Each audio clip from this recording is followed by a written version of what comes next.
ଧକ୍କାରେ ଯୁବକଙ୍କ ମୃତ୍ୟୁ। ପ୍ରଶାସନ ଅବହେଳାରେ ଆଉ ଏକ ଜୀବନ ଗଲା। ରାତି 3ଟା ପର୍ଯ୍ୟନ୍ତ ରାସ୍ତା ଜାମ୍।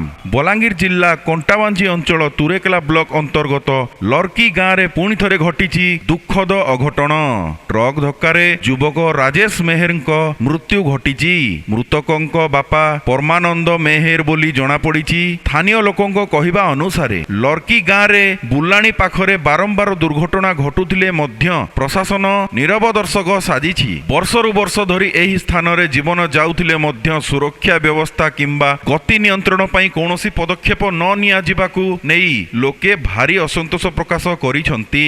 ଏହି ଦୁର୍ଘଟଣା ପରେ ଉତ୍ତେଜିତ ଗ୍ରାମବାସୀ ରାସ୍ତା ଜାମ୍ କରି ଜୋରଦାର ପ୍ରତିବାଦ କରିଥିଲେ। ମୃତକଙ୍କ ପରିବାରକୁ ତୁରନ୍ତ ଯଥୋଚିତ କ୍ଷତିପୂରଣ ଓ ସେହି ସ୍ଥାନରେ ସ୍ଥାୟୀ ସୁରକ୍ଷା ବ୍ୟବସ୍ଥା କରିବାକୁ ଦାବି କରିଥିଲେ। ଖବର ପାଇ ତହସିଲଦାର ଏସଡିପିଓ ଘଟଣାସ୍ଥଳରେ ପହଞ୍ଚିଥିଲେ, କିନ୍ତୁ ଗ୍ରାମବାସୀଙ୍କ ରୋଷ ଶାନ୍ତ ହୋଇନଥିଲା। ପ୍ରଶାସନର ଆଶ୍ୱାସନାରେ ଅସନ୍ତୁଷ୍ଟ ଲୋକେ ରାତି ପ୍ରାୟ 3ଟା ପର୍ଯ୍ୟନ୍ତ ରାସ୍ତା ଜାମ୍ ଜାରି ରଖିଥିଲେ। ସୂଚନା ଅନୁସାରେ ପାଟନାଗଡ଼ର ଟ୍ରକ୍ ମାଲିକ ମହାଦେବ ମେହେରଙ୍କ ଏହି ଦୁର୍ଘଟଣାରେ ଜଡ଼ିତ ବୋଲି କୁହାଯାଉଛି। ଏବେ ପ୍ରଶ୍ନ ଉଠୁଛି, ଲର୍କି ଗାଁରେ ଏହିଭଳି ଦୁର୍ଘଟଣା ବାରମ୍ବାର ଘଟୁଥିଲେ ମଧ୍ୟ ପ୍ରଶାସନ କାହିଁକି ଚୁପ୍? ଆଉ କେତେ ଜୀବନ ଗଲା ପରେ ଜାଗିବ ପ୍ରଶାସନ?